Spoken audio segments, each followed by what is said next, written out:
How's this week of practice been? What's that? How's this week of practice been? Good. I thought we had good energy today. I'll tell you, I thought the execution was good. We'll see off tape.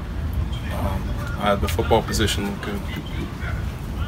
What's the biggest difference in Josh now as opposed to a year ago, Josh? I think he's a year stronger, a year smarter. Just that fourth year is different than the third year playing. So all those things. Last year he had pretty good numbers through the first half of the season, and that kind of tailed off. How do you prevent that from happening this year? Well, I think every year is different. I think you're talking about, just like you just asked, a different player. I mean, last year at this point we don't want to go backwards, and he's committed himself this off season.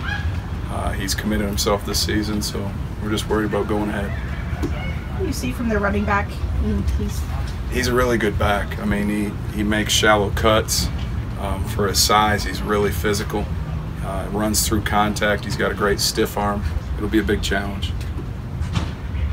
And then him in conjunction with the quarterback working. They present you issues, obviously, because the quarterback can run the ball and throw the ball, and they do a good job of mixing up play actions, quarterback runs, and setting it up off a downhill run game. Is it similar to what you'll see in practice? Yeah, but it's got its own twist. It's got its own twist. I think they do a great job offensively. You saw some tempo last week. Will you see that again? They have tempo. It's not as consistent as some teams, but they have tempo. But I don't, we might get it a little bit in a series, but I don't anticipate a whole game seeing it.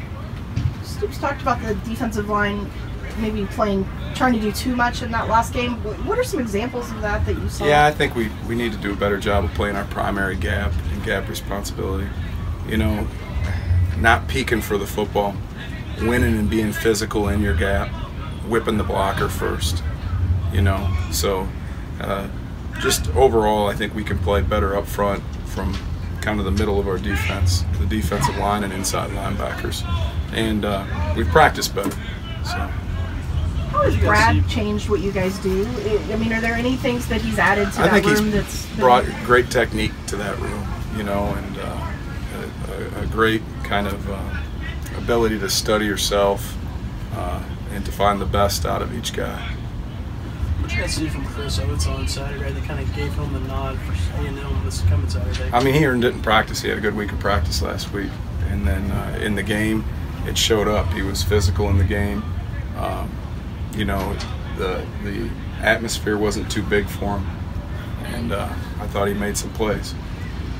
Is the approach going to be a little different all in the first half with Cash being out? No, I mean, no. Every week's a little bit different. You're tailored to the offense you're playing and the calls that fit the offense you're playing. But no, it won't be any different. Does Jordan have to take more of that responsibility, or does Chris fall right into the... Jordan's got to help him, no doubt about it, but at the end of the day, Chris is still the mic, and our mic's in charge of setting the front and setting the pressures when we pressure. But Jordan will have to help him communicate. What does he do so well that he's able to step in right away? One, he's got great length. He's physical. He's really smart for a freshman. So he's doing some good things. We haven't talked to him a great deal yet. Is he a vocal guy? Is he what you like to have in there? He won't be when he talks to you guys. He's different on the field, but I imagine when you get up here, you'll find a mild-mannered kid that's real polite. Was that Boogie's best game of the season? Boogie played well. There's no doubt. Definitely his best game rushing the passer. I'm trying to think, Jen kind of comparing it, but he played better than he had the previous game.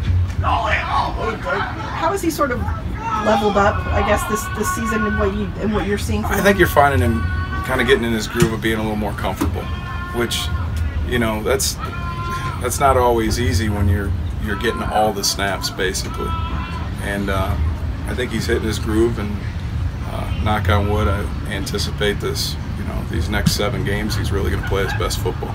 Talk about the player of Darius Quest, what he's done that's made him so successful. Darius played, I thought, a good football game the other night, and the biggest thing is Darius is just playing with more confidence, and he's trusting his ability and he's communicating better. Josh Allen needs 6 sacks to become UK's all-time sack leader. How much do you want to see him break that record? You know, I'd love to see that for Josh. You know, I'd love to see that for Josh. But I think Josh should be the first to tell you that the more important to him than any record is winning ball games. And that's what I love about him. Well, he had 3 sacks last game in Texas A&M. He gives up more sacks than any other team in the SEC. Do you think he can have all 6 for Texas A&M? No, I don't. Just to be honest with you. But you know what? We got to earn the right, and this is every week. You got to earn the right to put yourself in those situations to rush the passer. And a lot of that starts with playing great first and second down defense. So you're in passing situations where you can pin your ears back. So that'll be the big challenge against A&M. Jimbo on the teleconference today mentioned something to the effect of Josh's versatility makes it real difficult to devise, blocking schemes are really key. Is that kind of some of the things you guys have been utilizing to? Yeah, to a degree. I mean, Josh can do a lot of different things. He's good in coverage. He's physical in the run game, and he can rush the passer. And kind of by the nature of what position he's playing, there's times where he drops, there's times where he rushes. There's times where he's walked out of the box, he's in the box, there's times he's stacked. And certainly his ability gives us, versatility to ask him to do all those things. Now, when you first got here and got a look at Josh, did you think he could develop into this type of player? I knew he had talent. It's so hard to predict what a kid's going to become in 3 years. I'll be honest with you, but I knew he had ability, and I knew he liked to play the game. Which those are 2 huge steps. But it's hard to foresee that, and to say you do, I think is kind of lying. All right, good.